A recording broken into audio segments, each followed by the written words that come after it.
Caneta mágica, ver se está tudo ok. Olá, episódio número 53. Aí, vamos tratar do poder hierárquico. E vamos abordar muito mais detalhes e não só apenas o aspecto de dar ordens ou comandar dentro da estrutura hierarquizada da administração pública. Muito bem, se você não é inscrito no canal, se inscreva, dá um toque lá no sininho para você ser notificado. Lembrando que na primeira parte a gente vai analisar algumas questões e extrair das questões quais são os elementos conceituais, as características jurídicas e teóricas que você precisará dominar para resolver essas e outras questões sobre o tema poder hierárquico. Sem mais delongas, comigo na tela, eu trouxe aqui uma questão da banca IDCAP, Câmara de Boa Esperança no Espírito Santo, cargo de auditor de controle interno. E o enunciado diz: os poderes decorrentes da hierarquia significam que a organização administrativa se estrutura por regras de coordenação e subordinação entre órgãos e agentes, estabelecidas nos limites de competência ditados pela legislação. A hierarquia confere harmonia e unidade de direção na organização da função administrativa. Sobre o poder hierárquico, assinale a alternativa incorreta. Alternativa incorreta. Jamais, essa é uma dica óbvia, mas precisa ser dita.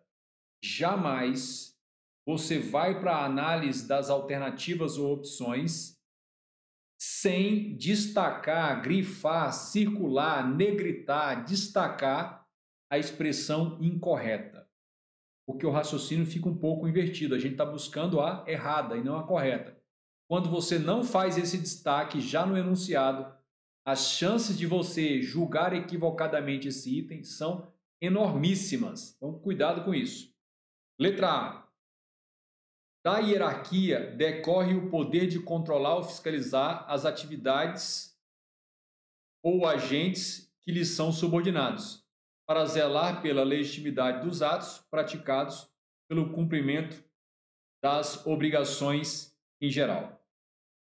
Mais importante que você destacar o gabarito é o seguinte: ele está tratando da hierarquia. Hierarquia decorre da manifestação do poder hierárquico. E ele diz: a hierarquia tem o poder de controlar ou fiscalizar.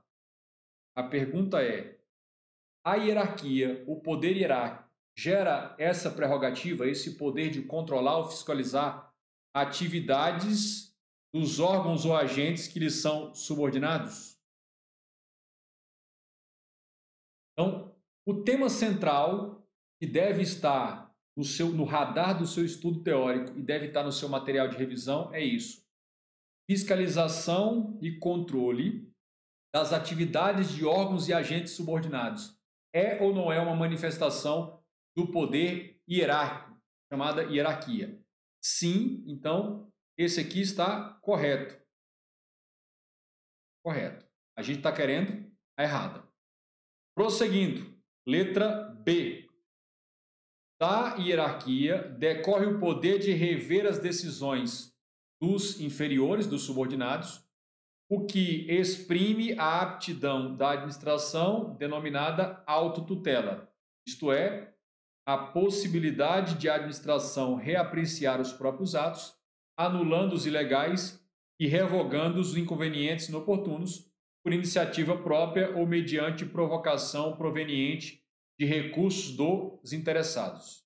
Muito bem. Isso é certo, errado? Hoje. Novamente, ele quer que você analise uma das decorrências ou prerrogativas da hierarquia. Anota uma coisa aí. Essa questão, já na letra A e na letra B, ela te propõe um estudo teórico que deve ser incluído lá no seu material de revisão, que é o quê? Eu vou colocar aqui, olha. Quais são as decorrências do poder hierárquico?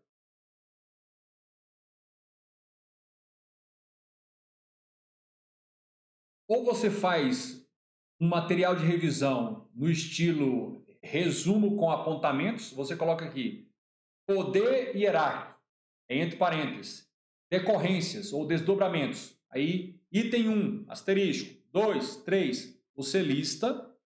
Depois que você fizer o seu estudo teórico, pode ser videoaula, pode ser PDF, pode ser livro, manual. Ou então você faz no estilo mapa mental, ou você faz no estilo planilha, não importa. O que importa é as decorrências, os desdobramentos da hierarquia, do poder hierárquico, são tópicos conceituais teóricos muito cobrados em concursos públicos das diversas bancas. Vamos para a letra C. A letra B está correta. Correta também. Nós estamos procurando a incorreta, a errada. Da hierarquia não decorre poder de avocar ou chamar para si atribuições originariamente conferidas a órgão ou agente subordinado, mesmo que não haja competência exclusiva determinada por lei a este último, que é o subordinado. Olha, ele está dizendo que da hierarquia não decorre o poder de avocar. As duas principais decorrências da hierarquia ou do poder hierárquico são avocação e delegação de competência.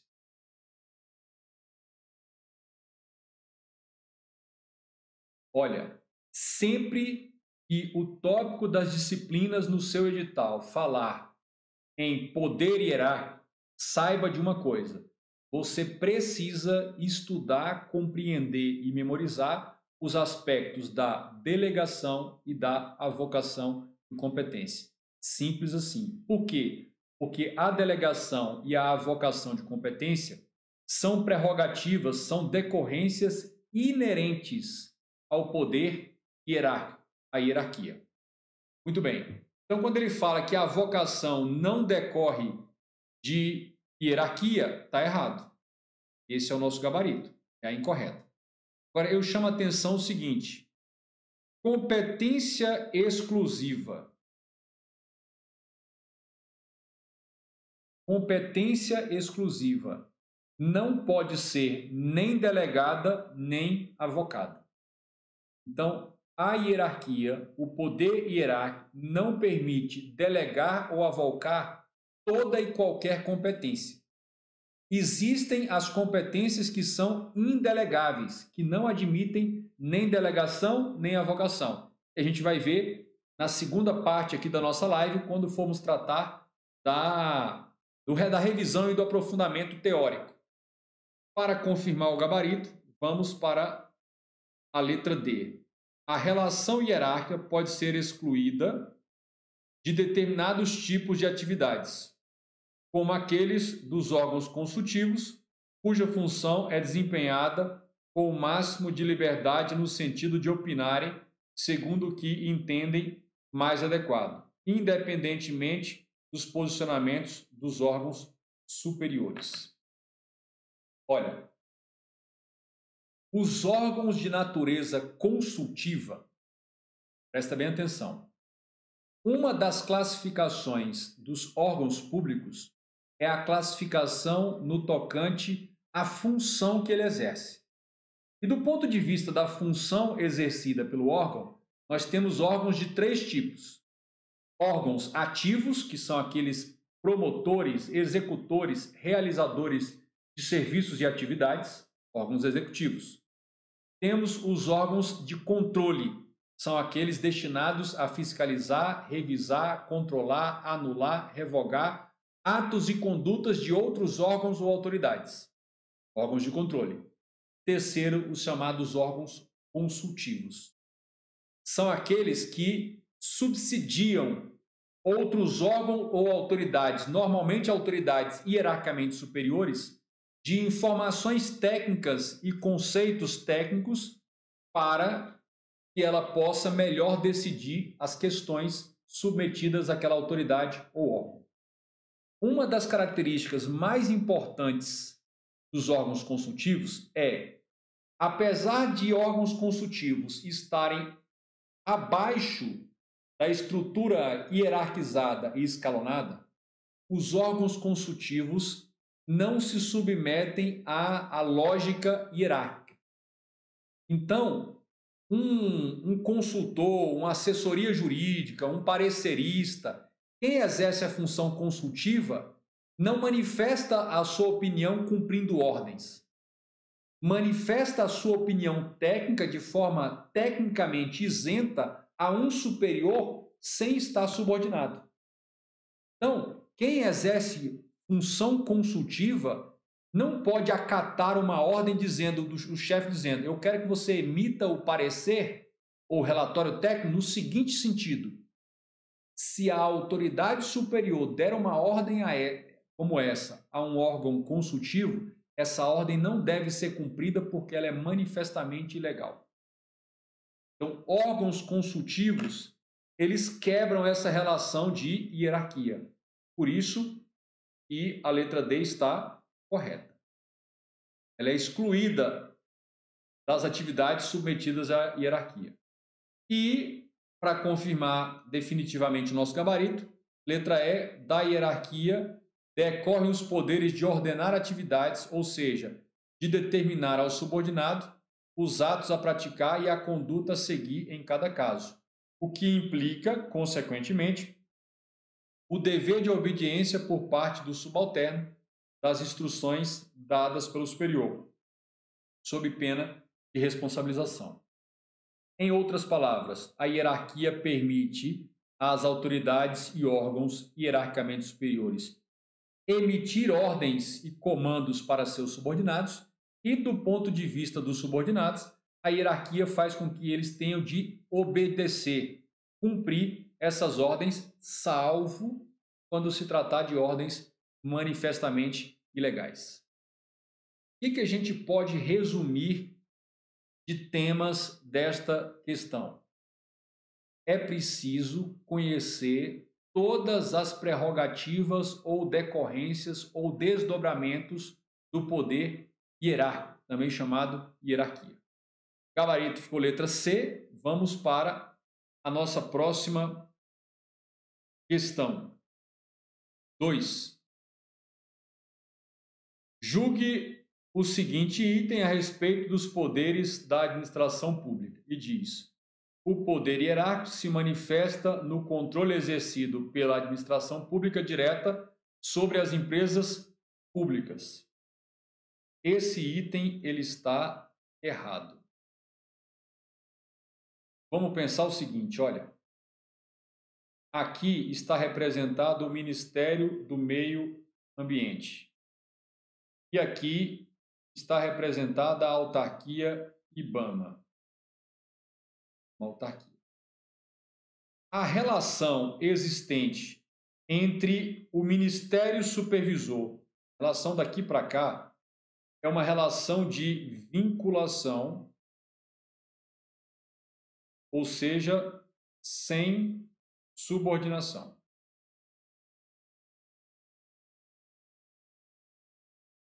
Em outras palavras, aqui se exerce o chamado controle finalístico.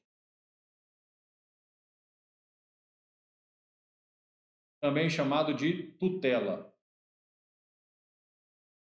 Então vejam, o controle manifestado por um órgão da administração direta em relação a uma empresa pública, em relação a uma sociedade de economia mista, autarquias, fundações, não é um controle baseado, fundamentado na subordinação hierárquica, no poder hierárquico. É um controle finalístico baseado nessa relação de vinculação. Então, também chamado tutela. O controle hierárquico é aqui dentro. Ó. Aqui tem o chamado controle hierárquico. Aí. E aqui dentro também tem o chamado controle hierárquico.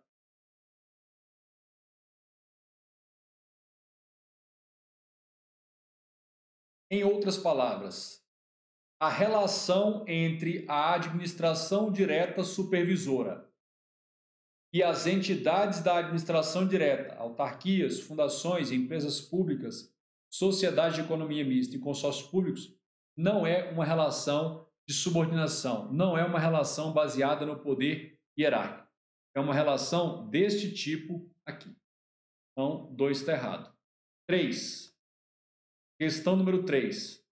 Quanto ao poder hierárquico na administração pública, julgue os itens que se seguem. E aí, o item diz o seguinte: no exercício do poder hierárquico, os agentes públicos têm competência para dar ordens, rever atos, avocar atribuições, delegar competência e fiscalizar. Então, basicamente, ele está perguntando o seguinte: quais são as atividades pelas quais se manifesta o poder hierárquico? Em outras palavras, como é o como se manifesta o poder hierárquico.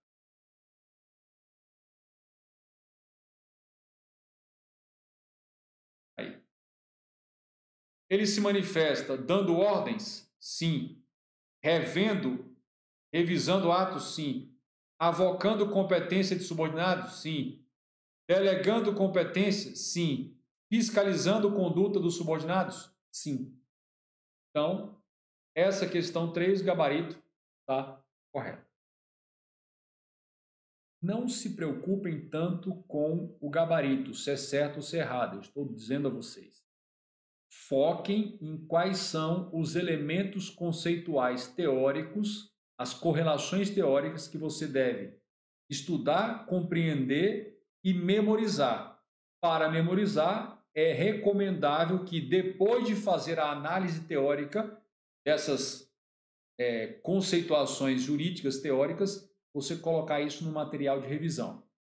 Para quê? Para que de tempos em tempos, com a menor brevidade possível, você possa rever esses assuntos para refrescar a memória e para que você não leve tanto tempo quanto levou para estudar da primeira vez.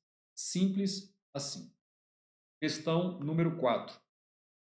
Questão 4 diz: julgue o item abaixo relativo aos poderes da administração.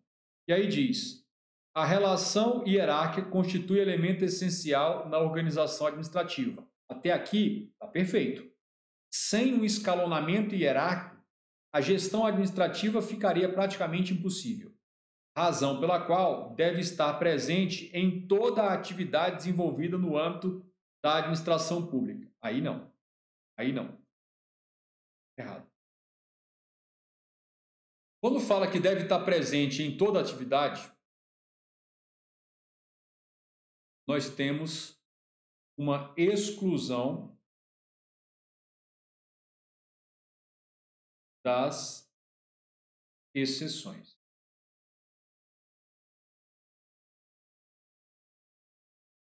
Primeira coisa, atividades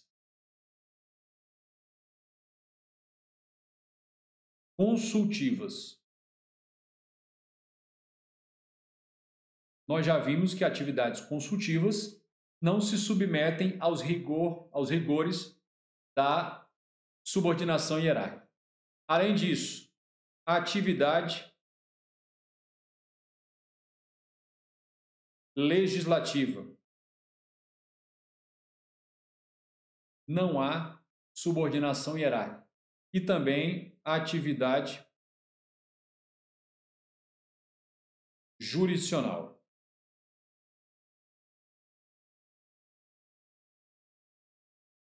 Não existe a ideia de subordinação hierárquica dentro da função típica do legislativo. Um parlamentar não está subordinado a outro, não tem subordinação hierárquica. Os parlamentares não são subordinados hierarquicamente ao presidente da Casa Legislativa. E no judiciário, juízes não são subordinados entre si, juízes não são subordinados aos tribunais. Então fiquem atentos a isso. Não é toda a atividade desenvolvida no âmbito da administração. Quando eu falo âmbito da administração, eu estou falando em sentido amplo, em sentido lato, para englobar as estruturas do executivo e do legislativo. Questão número 5. Questão número 5. O que diz a questão número 5? Acerca dos poderes administrativos, julga o item subsequente. E diz: em decorrência do poder hierárquico, é lícita a avocação por órgão superior em caráter ordinário e por tempo indeterminado, de competência atribuída a órgão hierarquicamente inferior. Vou te adiantar o gabarito, você pode ficar muito ansioso. É errado. Primeira coisa. Você já sabe o que é o poder hierárquico? As características e o conceito de poder hierárquico já constam do seu material de revisão? Resumo, mapa mental, esquemas? Beleza. A avocação, você sabe o que é a avocação? Então, só sobre a avocação eu colocaria o seguinte, olha. Só para te mostrar como é que funciona, ensinando você, faça isso nas outras matérias também. Faça isso nas outras matérias. Olha, avocação. O que eu faria? O que eu faço quando eu vou estudar? Hoje à tarde, por exemplo, eu estudava direito constitucional. O que eu faço? Avocação, eu colocaria o que é. E é. Daí eu iria atrás do conceito. Segundo, quando é cabível. Quem pode avocar? De quem se pode avocar? Ah, professor, mas o senhor faz todas essas perguntas porque o senhor já é professor da disciplina. Quando você faz uma ou duas, à medida que você vai lendo, mais questões vão surgindo mais perguntas. Por exemplo, a pergunta quem pode avocar responde isso aqui, ó. É o órgão ou autoridade superior que avoca? Agora, e a duração? A duração de tempo.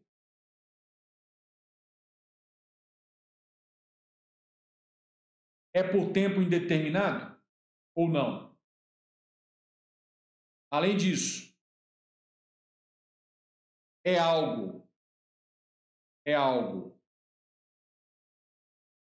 ordinário ou extraordinário, excepcional?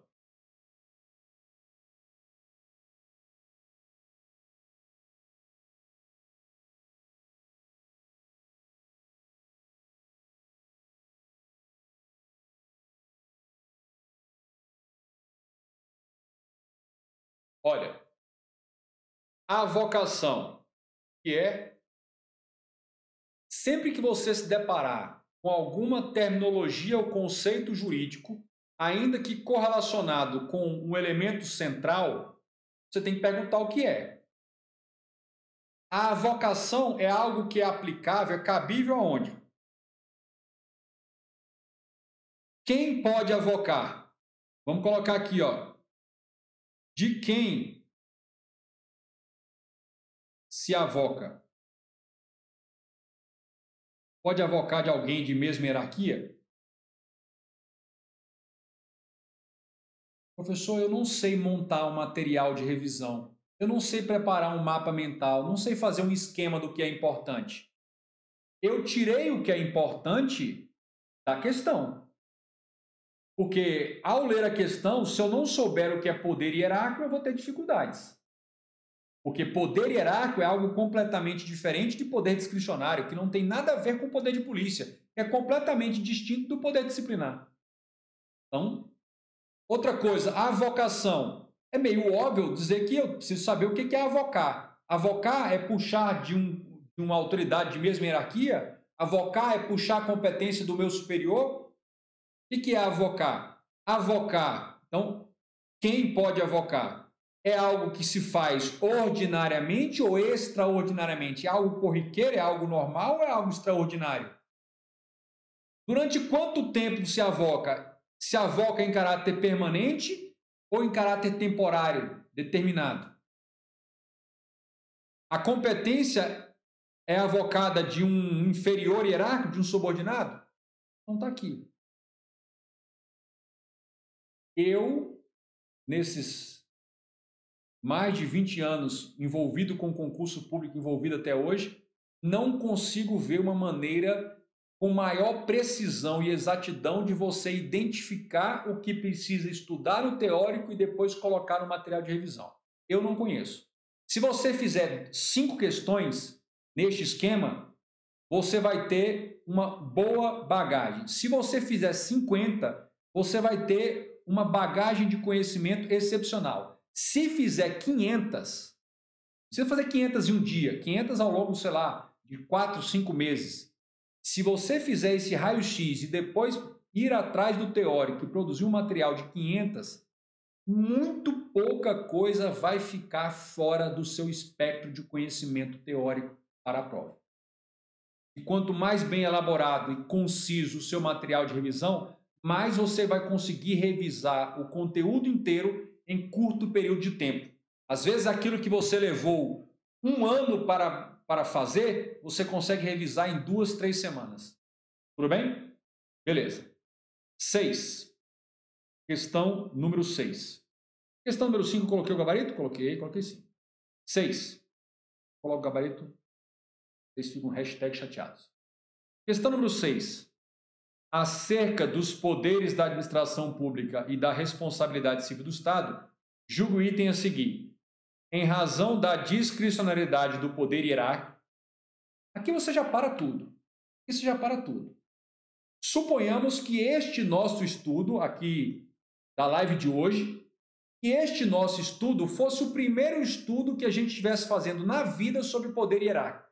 E foi a primeira vez que caiu discricionariedade do poder hierárquico. Eu já paro, eu não tenho sangue de barata.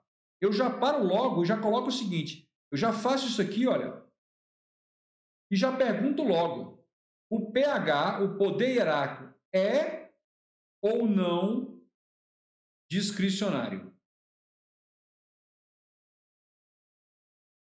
Pronto.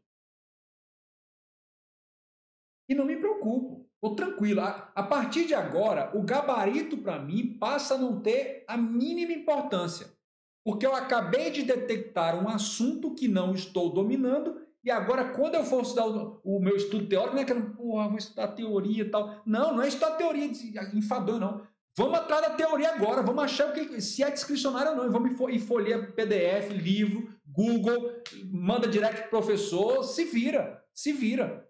Agora é sangue no olho, a gente tem um problema para resolver antes da prova. E antes da prova é agora, é hoje. E aí diz, em razão da discricionariedade do poder hierárquico, não são considerados abuso de poder eventuais excessos que o agente público, em exercício, sem dolo, venha a cometer. Aqui, gente, tem uma relação muito bacana, que é assim, olha, ele está falando abuso de poder. Eu já colocaria assim, ó, abuso de poder. Eu colocaria versus dolo. E eu faria o seguinte. Tem influência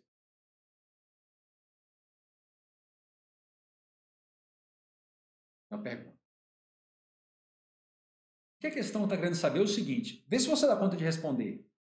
A ausência de dolo exclui a hipótese de abuso de poder? Em outras palavras, não havendo dolo, mesmo assim pode haver abuso de poder? Simples. Mas para você chegar nesse nível, você tem que saber, você sabe o que é abuso de poder? O que é? Abuso de poder, o que é? Abuso de poder. Beleza. Eventuais excessos do agente público.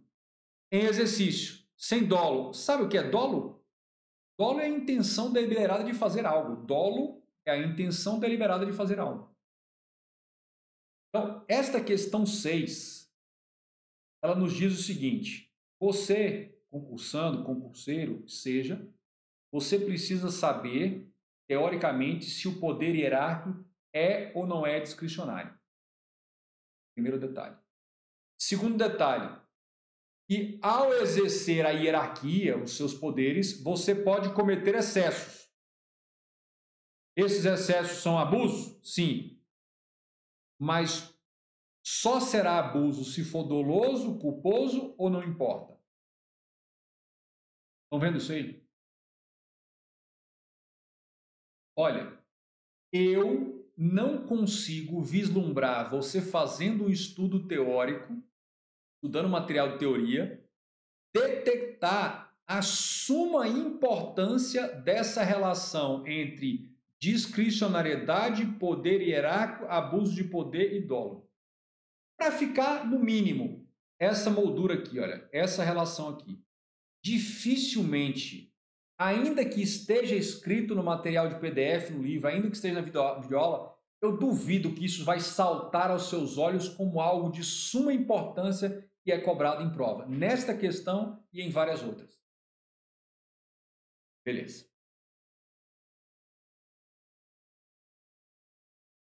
Podemos? Vamos lá. Beleza. 7. Então, se eu deixar o gabarito da 6, não me esqueço. Questão número 6, então, vou anotar aí. Questão número 6 está errado. Por quê? Independentemente de dolo ou culpa, pode sim ser caracterizado com abuso de poder na forma de excesso. Beleza? E só para adiantar, o poder hierárquico também é discricionário. Ele não é sempre discricionário, mas ele é discricionário. 7. Questão número 7. Acerca dos poderes da administração pública e da responsabilidade civil do Estado, julgue o item a seguir. Beleza. O poder disciplinar decorrente da hierarquia tem sua discricionariedade limitada, tendo em vista que a administração pública se vincula ao dever de punir. Eu tenho certeza que entre vocês que estão aí me acompanhando na live, alguém deve ter pensado: nunca vi esse negócio de discricionariedade, isso não deve ser tão frequente. Olha a segunda questão. Olha a segunda questão. Vejam. Olha isso. O poder disciplinar decorrente da hierarquia. A pergunta é simples. Existe poder disciplinar que decorre da hierarquia ou do poder hierárquico?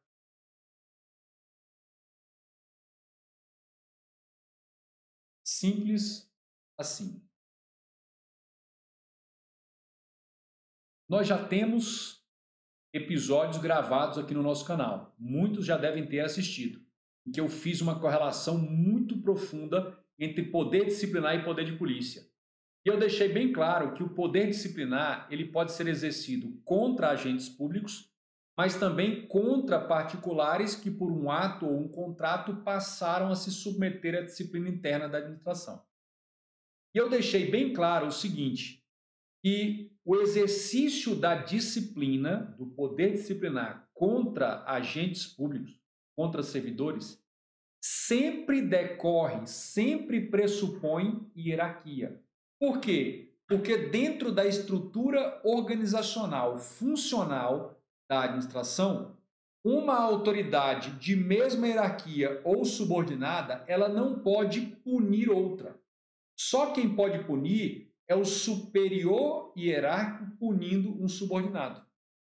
Conclusão: existe determinada parcela do poder disciplinar, que é aquele poder disciplinar exercido contra agentes públicos, e ele decorre sim da hierarquia. É novidade para você isso aí? Posta para mim aí no chat. Se não é novidade, você está antenado nessa lógica?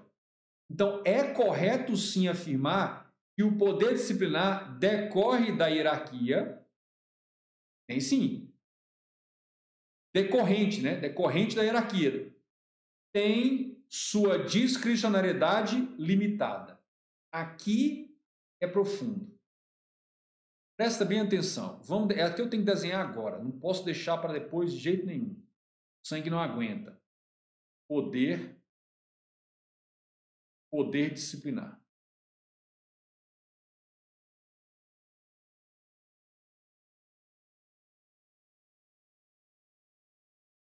O poder disciplinar, ele atinge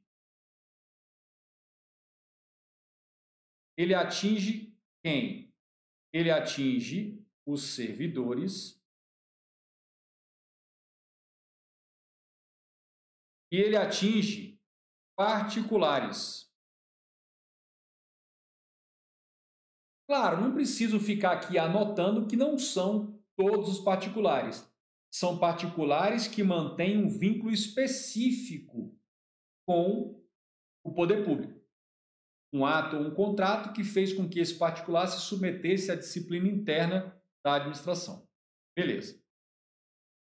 E isso aí, ele atinge particulares, e eu vou colocar, para 3 coisas. Para 3 coisas. Primeiro, apurar infrações. Apurar infrações disciplinares. Além disso, punir infrações. E estabelecer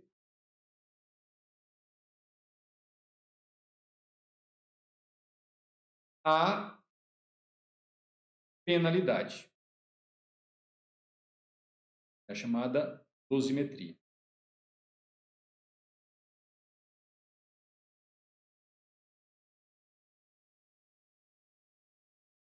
Vou deixar aí para você anotar rapidinho enquanto eu tomo aqui a minha água. Molho a palavra.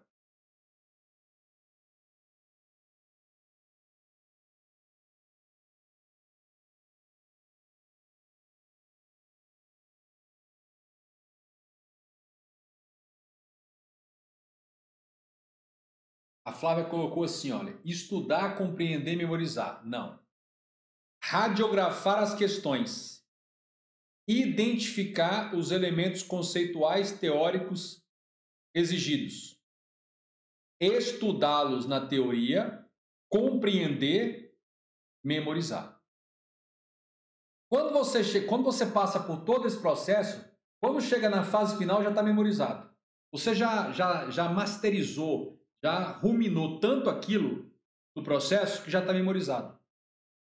Falta muito pouco. Aí o que precisa é um material de revisão bem feito para rever ao longo de semanas, meses e até anos, até chegar ao seu concurso.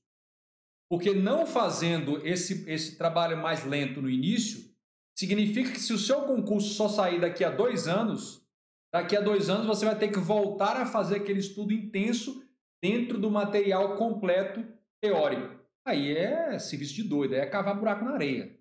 Tem como. Olha lá. Olha lá.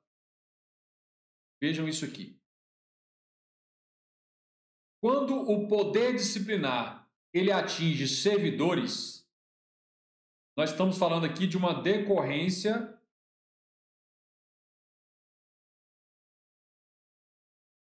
da hierarquia.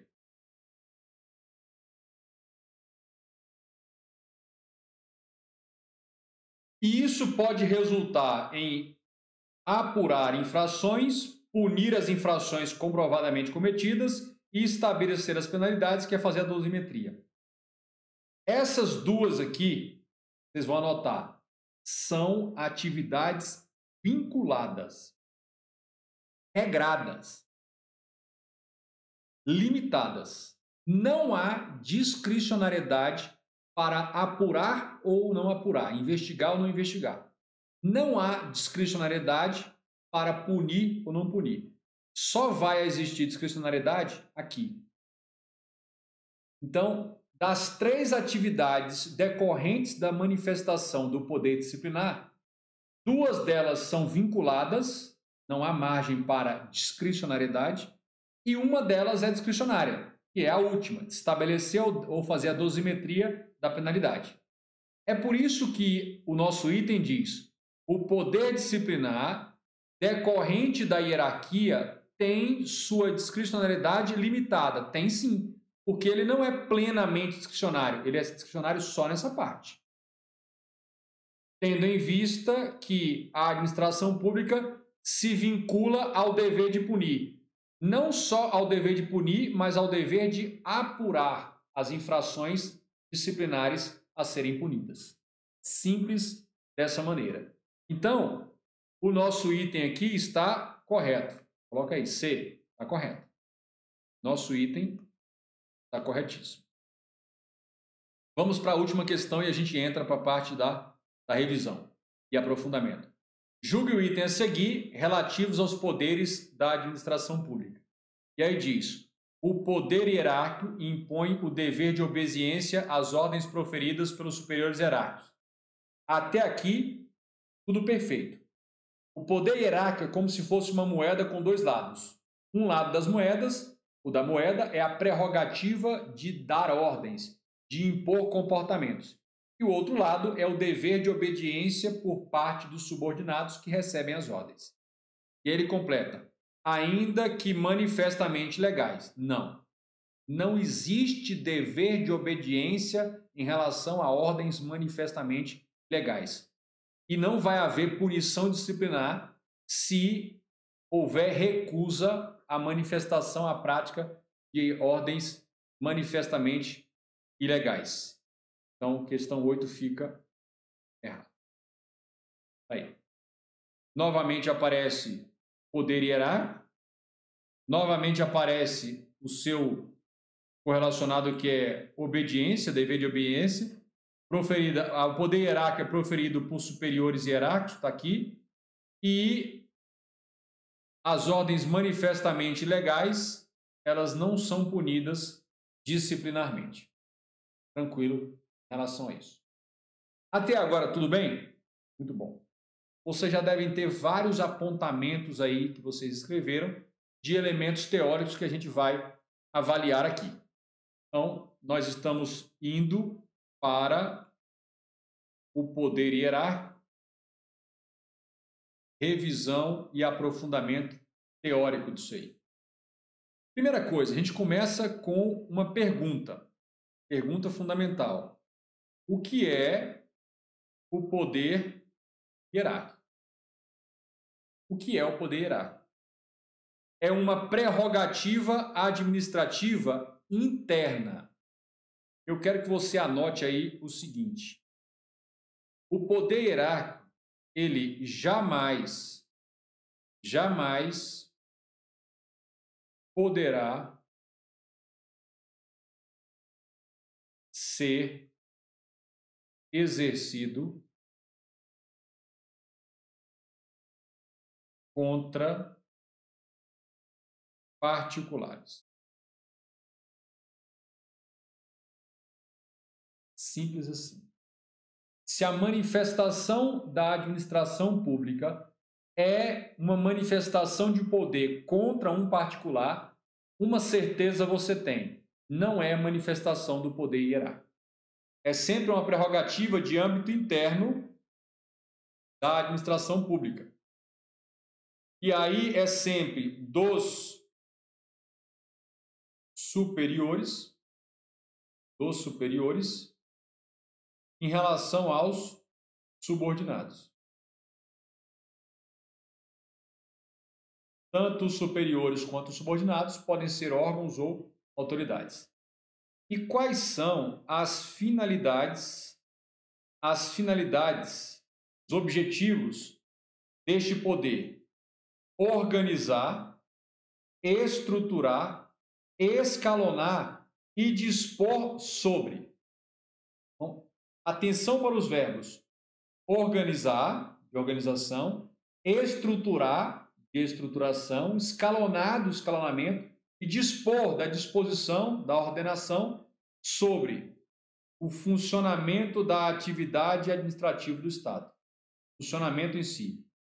Sobre a conduta dos agentes públicos submetidos à hierarquia interna da administração. E, além disso, sobre o exercício das competências administrativas pelos agentes. E é neste último aspecto aqui que a gente encontra a avocação e a delegação. Competência. Avocação e delegação. Competência. Então veja que quando a gente pergunta o que era o poder hierárquico, é muito mais que uma singela definição. É você fazer apontamentos. Vejam que eu não fiz uma cópia de frases e parágrafos. Eu fiz apontamento dos elementos conceituais centrais que te permitem compreender o sentido, o significado do que é esse poder. Prosseguindo. E eu sugiro que eventual resumo que você vai fazer, claro, você vai ler o material, vai assistir a videoaula, mas o seu resumo virá na forma de apontamentos como esse. O mais conciso possível, só para resgatar aquelas informações que você já estudou extensivamente no seu material teórico. Então, vejam, você vai, no início do seu estudo, quando você está começando, ou no nível intermediário, você vai do raio-x da questão para o material teórico denso. E aí você produz o seu material de revisão. Quando você já avançou bem mais, o que você vai? Você vai para raio-x das questões, material de revisão. Se tiver alguma lacuna no material de revisão, é que você vai pesquisar. Não é reestudar, pesquisar o seu material teórico. Que pode ser videoaula, pode ser PDF, pode ser e-book, pode ser livro, manuais, por aí vai. A gente avança para um segundo tópico. Quais são as características jurídicas do poder hierárquico? As principais características jurídicas do poder hierárquico. E aí, a gente avança o seguinte. Primeira coisa, relação entre o nível político, esse nível político é o nível de governo, e a esfera administrativa, que é o nível de execução.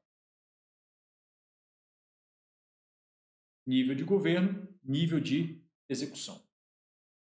Então, essa relação, esse link entre o nível político de comando e a esfera administrativa de execução, essa conexão, essa comunicação, essa linguagem, isso se faz por meio de uma hierarquia, do poder hierárquico, do comando.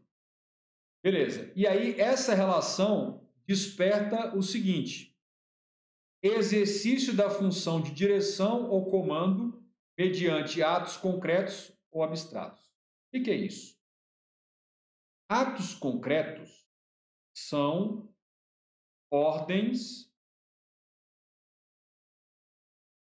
diretas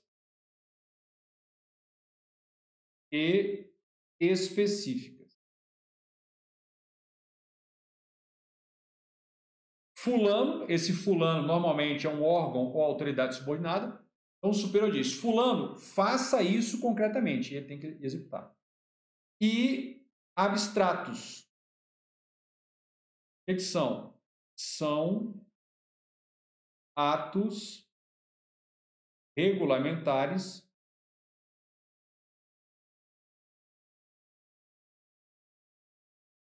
genéricos. Aí não é fulano, é qualquer um que se encaixar nessa circunstância deverá se comportar de tal maneira. Todo aquele que for ter gastos com diárias e viagens deverá prestar contas da seguinte maneira. Aí tem os atos concretos e os atos abstratos, mas todos eles vinculantes, ou seja, todos eles obrigatórios. De observância obrigatória pelos subordinados. Além disso, nessa relação entre o nível político e a esfera administrativa, nós temos a ideia da distribuição da legitimidade democrática do governo nas várias esferas, ou seja, o poder legítimo de comando, o poder legítimo de comando, ele é disseminado, ele é distribuído, ele é ordenado às esferas administrativas subordinadas. E, terceiro aspecto, a imposição aos subalternos da estrita obediência às ordens e instruções normativas e concretas dos superiores hierárquicos. Ou seja, vem aquela ideia forte da estrita obediência. Estrita obediência, salvo ordens manifestamente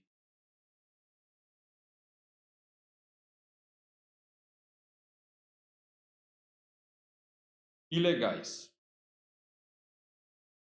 Salvo ordens manifestamente ilegais.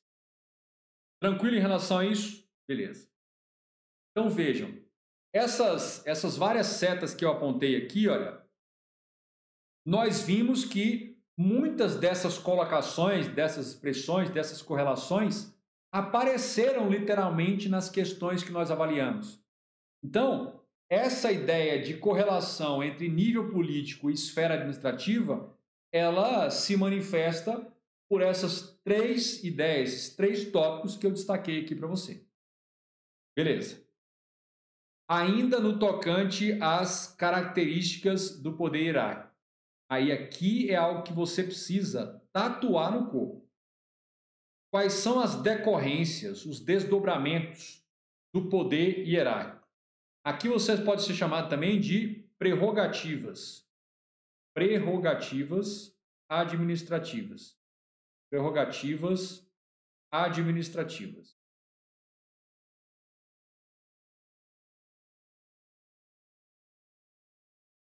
Prerrogativas administrativas.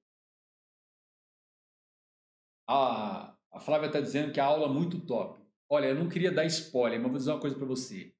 Essas aulas são todas gravadas. Isso vai ser chantilly. Isso vai ser bônus do que está na comunidade. Então, quem entrar na comunidade vai ter disponível para ver e rever essas aulas aqui como bônus. Isso aqui nem conta. Comunidade é outra coisa. Isso aqui é porque quem entrar na comunidade vai ter acesso a tudo que eu produzi. Então, assim, isso aqui não é o clímax da comunidade. Isso aqui é o de menos. É aquilo que eu estou distribuindo gratuitamente e quem está na comunidade vai ter acesso pleno e restrito. Mas só para vocês terem um nível do que vai ser a comunidade. Beleza. Decorrências do poder hierárquico. Primeira coisa, dar ordens. A prerrogativa administrativa de dar ordens aos subordinados, claro, é decorrência do poder hierárquico. Olha, isso não vale em relação da direta para a indireta.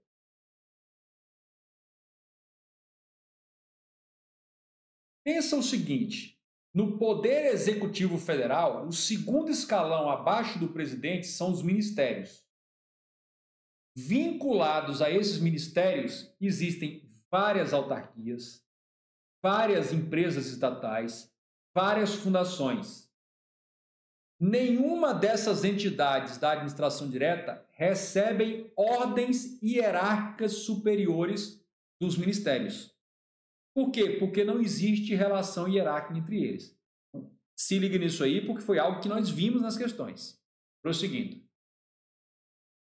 revisão dos atos e procedimentos. Isso aqui é a conexão da hierarquia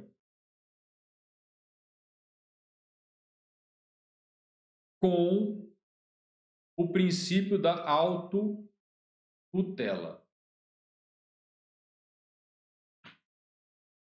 Todas as autoridades hierarquicamente superiores têm o poder dever.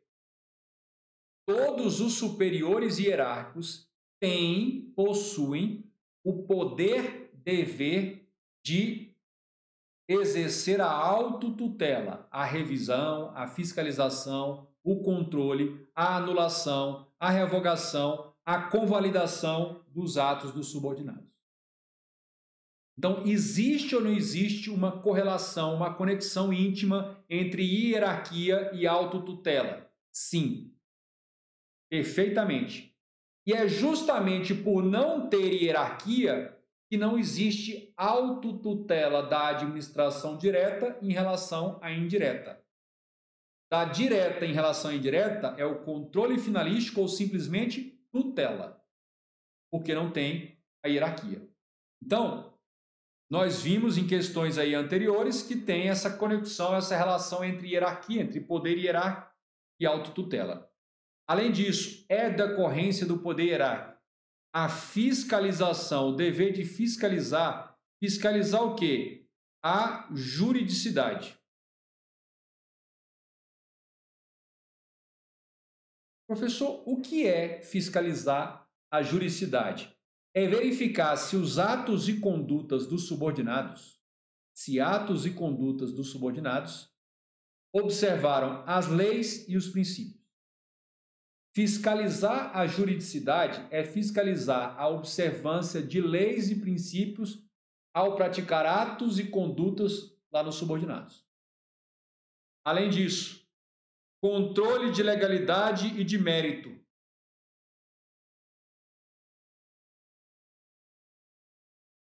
Esse controle é o chamado controle administrativo.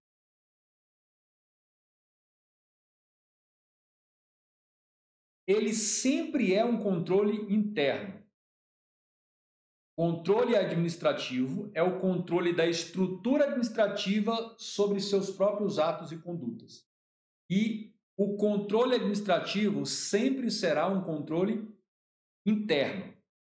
Controle externo é aquele feito por um poder em relação a atos de outro poder. O controle interno ele é fundamentado no princípio da autotutela. O controle externo ele é fundamentado no sistema de freios e contrapesos, check and balance. Fiquem atentos a isso. Mais uma decorrência do poder hierárquico. A validação ou convalidação dos atos. A validação é feita por meio de homologação.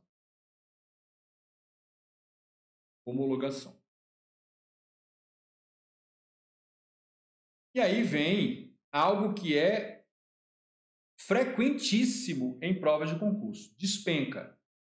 Delegação e avocação de atribuições ou competências.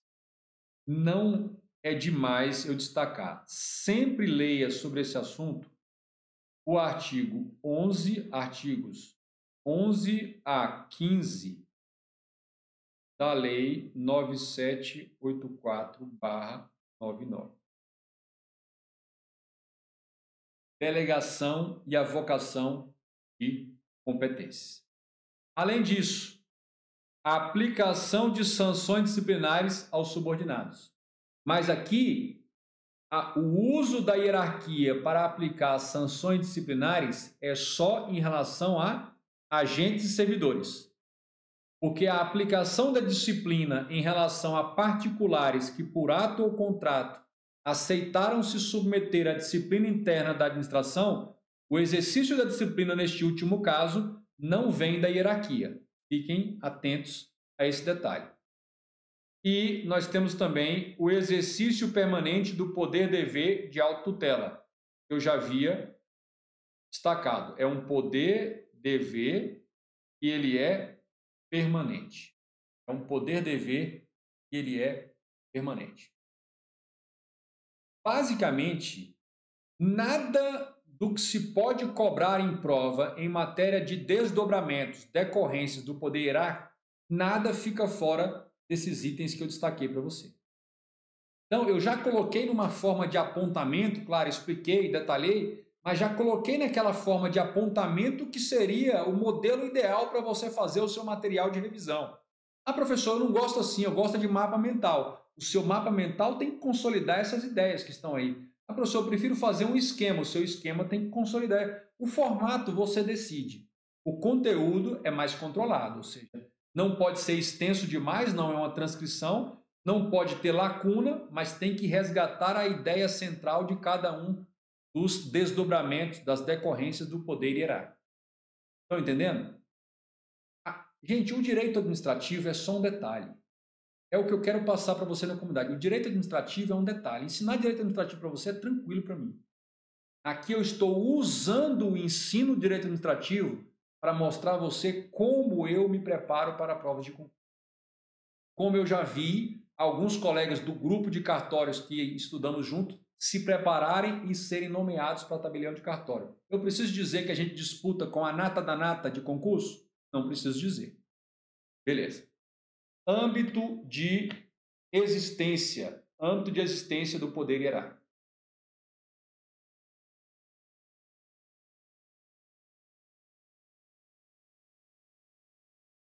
Lá vai. Como é que funciona o âmbito de existência do poder hierárquico? Anotem a pergunta crucial aí. Em qual das funções essenciais do Estado existe hierarquia?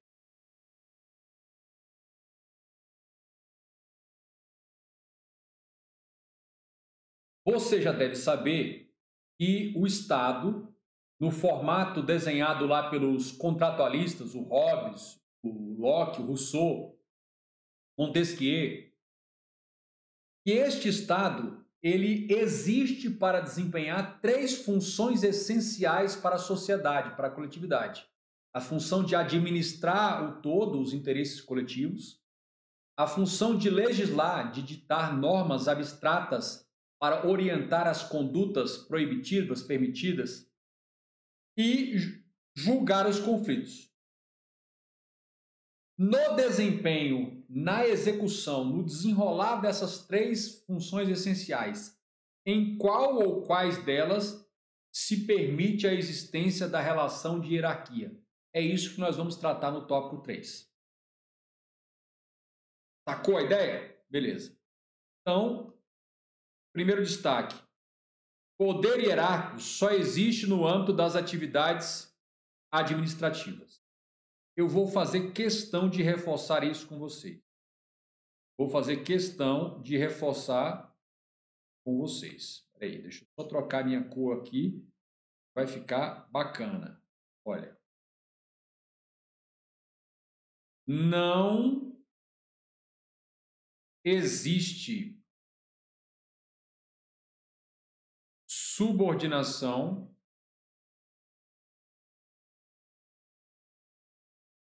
ou hierarquia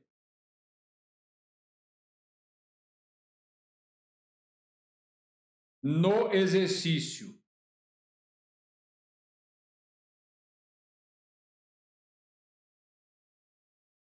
de quê?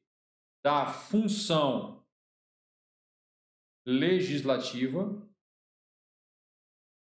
função de legislar, e da função jurisdicional, de julgar.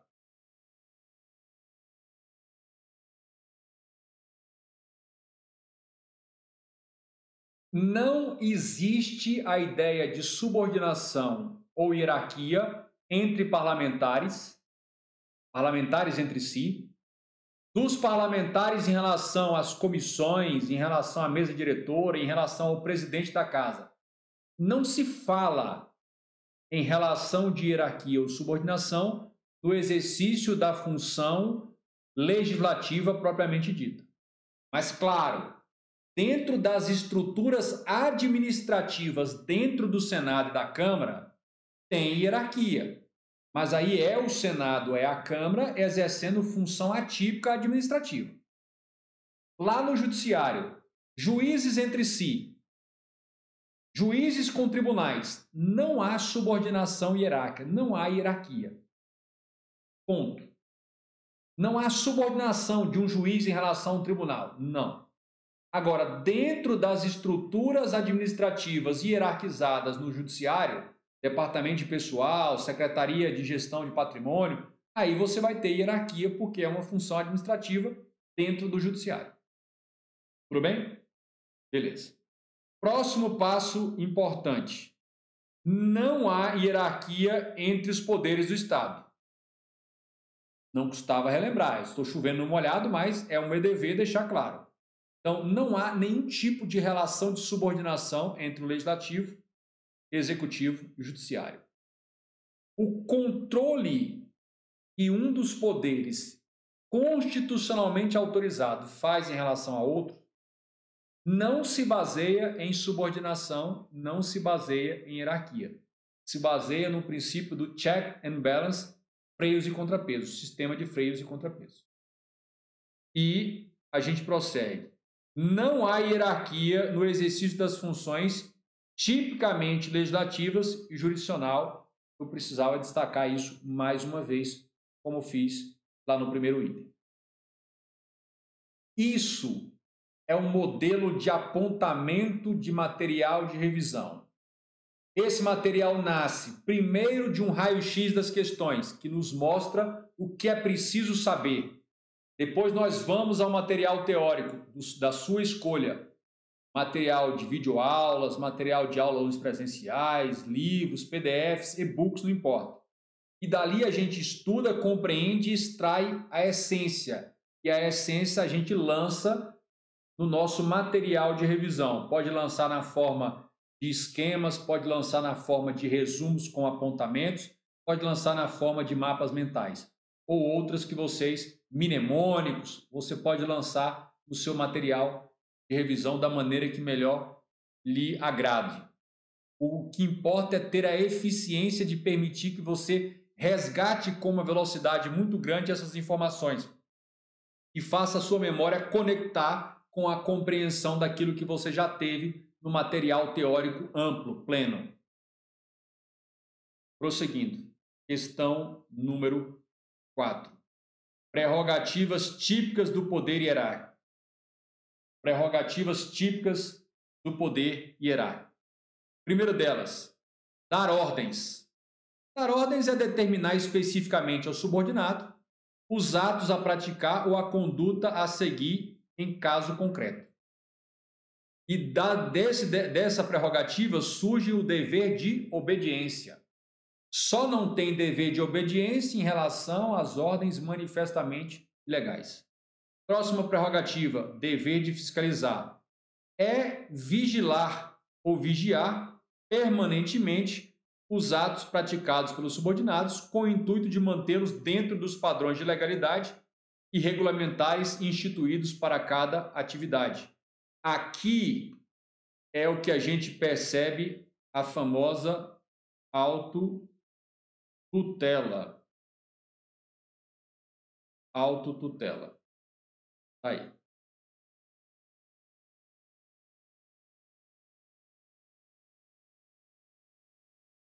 Prosseguindo.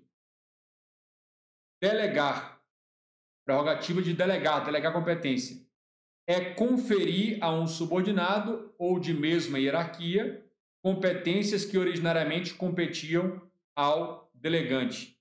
E aí aqui eu sugiro que você leia os artigos 11, 12 13 e 14 da Lei 9784/99. 11, 12, 13 e 14 da Lei 9784/99.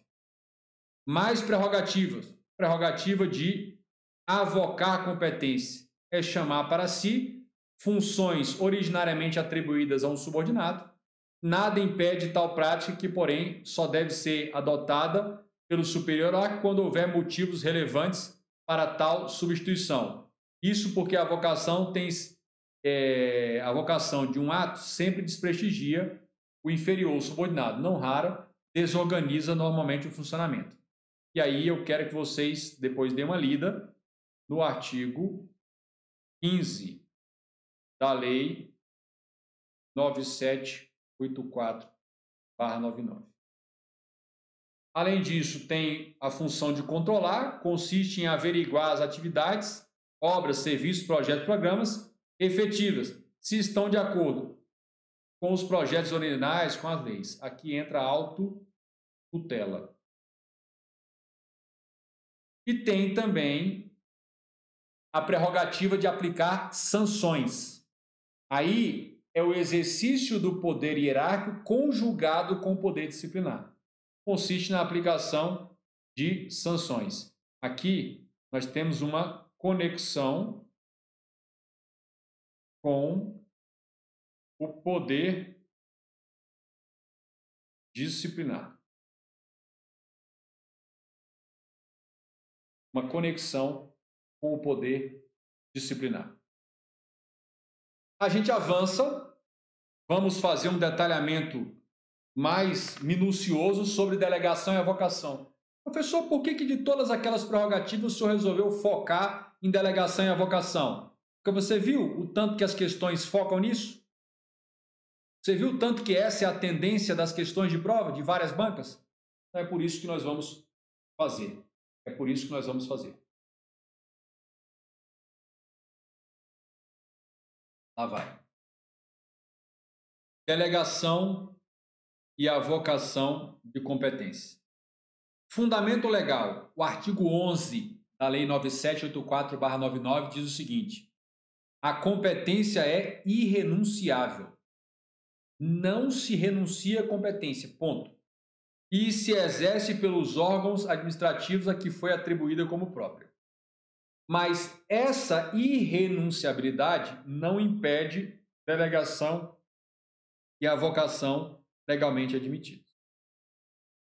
Por quê? Porque a delegação e a avocação não são renúncias à competência.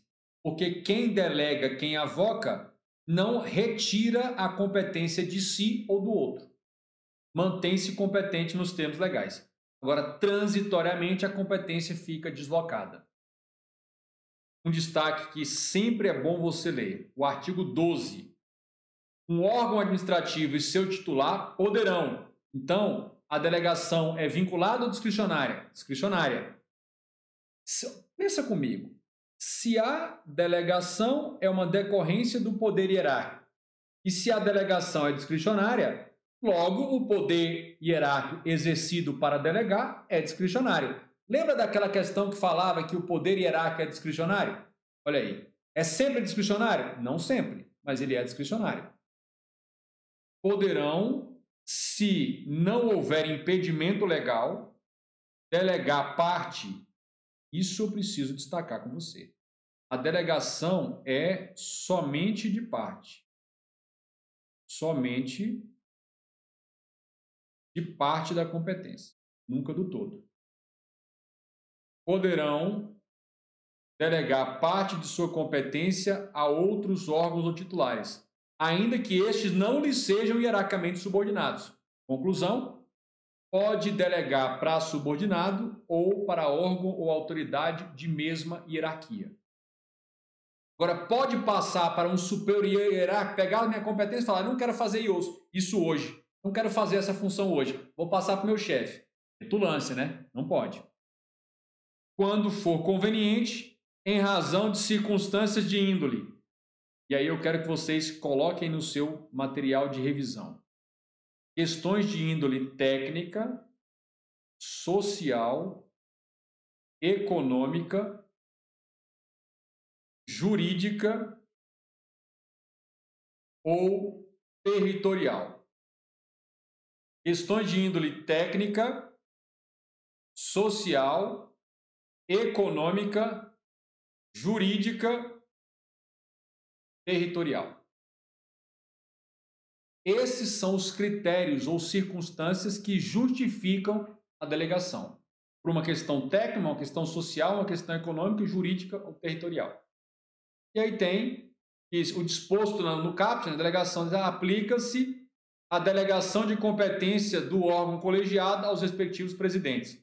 Você tem um órgão colegiado, olha, tem aqui vários membros, conselho, por exemplo, e tem o seu presidente. O colegiado pode delegar para o presidente decidir sozinho, mas há de referendo submetido ao colegiado posteriormente. Beleza. Quais são as competências indelegáveis? Competências indelegáveis. Norex. Alguns chamam de Norex. Que significa o quê? Competência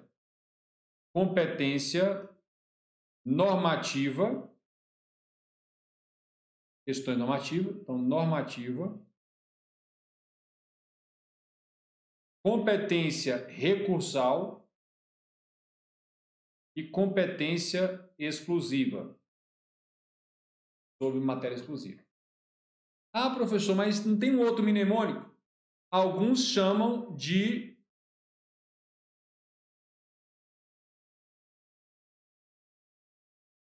cenoura. Cenoura, professor? Sim, cenoura. Cenoura para dizer o seguinte, olha.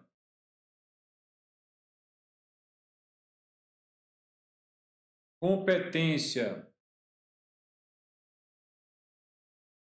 exclusiva. Aí tem a competência normativa e tem a competência para recurso, para julgar recurso administrativo.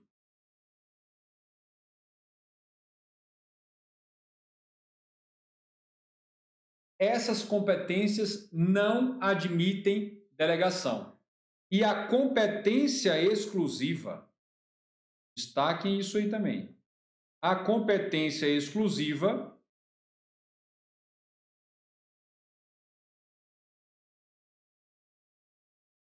também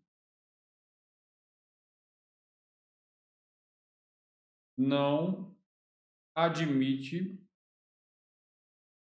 avocação.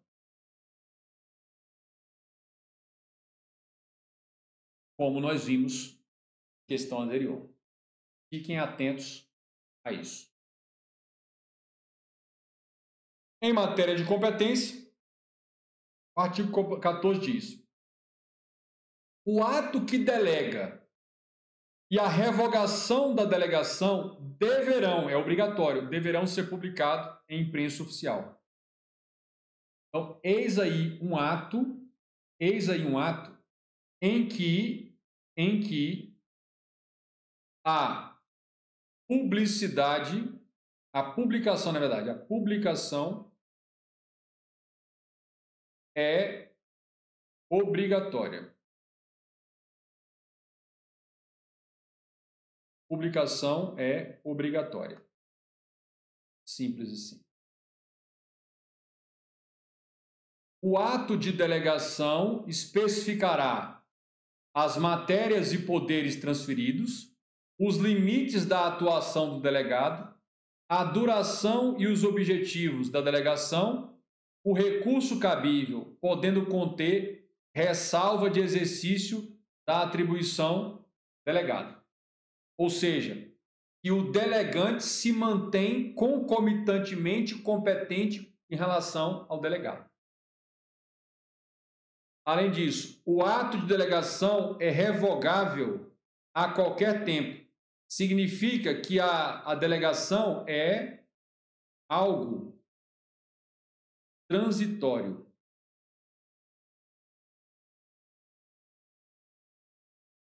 E as decisões adotadas por delegação devem mencionar explicitamente essa qualidade.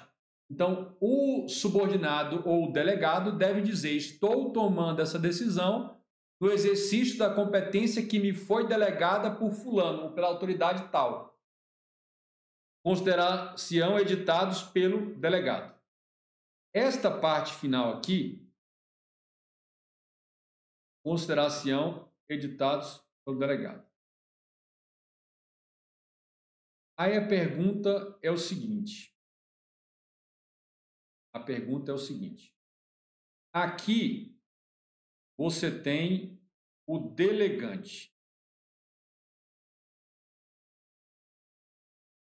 Aí o delegante. Abaixo dele tem o delegado.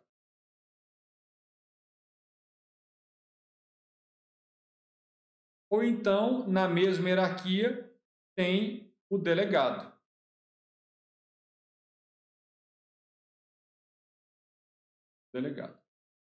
E aí,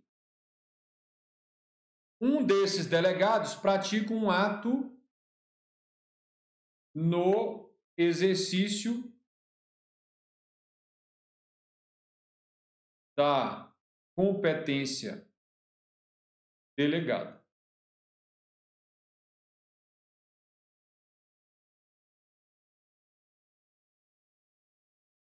Esse ato veio daqui ou veio daqui.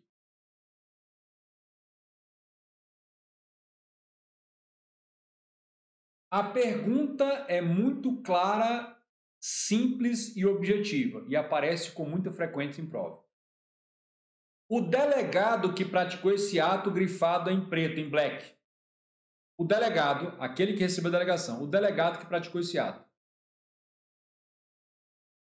Quem é que responde pelas ilicitudes deste ato? É o delegado? É o delegante? Ou serão ambos?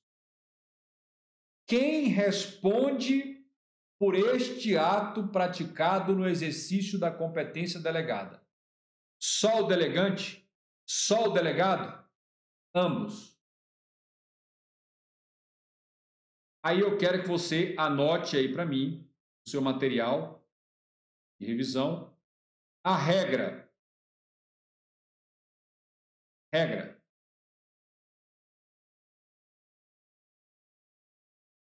A regra é: o delegante é quem transferiu a competência para outrem. O delegante não responde pelos atos praticados pelo delegado. O delegante não responde pelos atos praticados pelo delegado, claro, no exercício da competência delegada. O delegante, ele não vai responder nenhum tipo de responsabilidade pelo ato praticado pelo delegado. Essa é a regra. E aí tem as exceções. São duas exceções, A e B. Duas exceções. Primeira exceção: se a delegação, se a transferência da competência for ilegal, se a delegação for ilegal e o delegado praticar um ato ilegal, então se a delegação não podia ser feita, era proibida e foi feita, se a delegação foi ilegal, ambos respondem. No caso de delegação ilegal, delegação contrária à lei, o delegado e o delegante vão responder por esse ato aqui. Então, houve um ato que delegou. Esse ato verde aqui. Este ato era ilegal. Agora, se esse ato aqui foi ilegal, tendo este anterior sendo ilegal também, o delegado e o delegante ambos vão responder por esse ato. Segunda exceção, letra B. Segunda exceção, letra B. Se o delegante homologar ou confirmar o ato do delegado, se o delegante homologar ou confirmar o ato do delegado, ambos respondem por este ato. Se o delegante, se ele confirma aquilo que foi feito pelo delegado, se ele homologa, se ele confirma, se ele ratifica, ambos, o delegante e o delegado, vão responder por esse ato. Mas, de regra, a regra é, se a questão vier na regra, a regra é, o delegante não responde pelos atos praticados pelo delegado no exercício da sua competência transferida. Simples assim. E aí a gente vai para a avocação de competência. Primeira coisa, a avocação é quando um superior hierárquico chama para si competência que a lei deu a um subordinado. A delegação nunca é em caráter ordinário, é em caráter excepcional. Então, desde que haja motivos relevantes devidamente justificados, a avocação é sempre temporária, de competência atribuída a órgão hierarquicamente inferior. Então, o que a gente destaca sobre a avocação? O que a gente vai destacar sobre a avocação? Então, a avocação.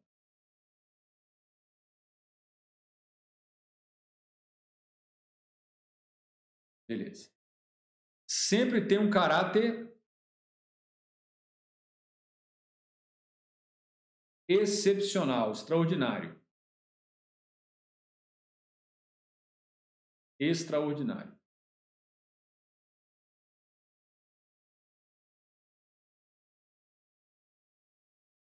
Além disso, motivos relevantes e justificados.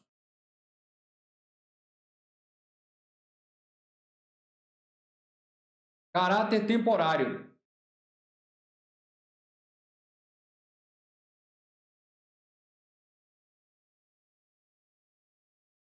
E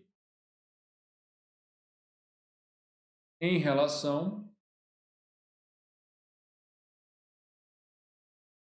ao subordinado.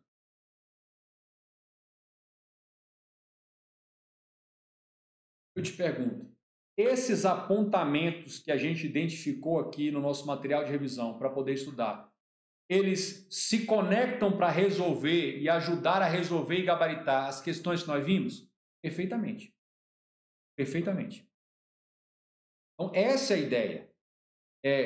Você já vem das questões, você já vem do raio-x da questão com um catálogo de conhecimentos técnicos, teóricos, de conceitos que você precisa identificar, dominar, confirmar pelo menos na lei. Beleza.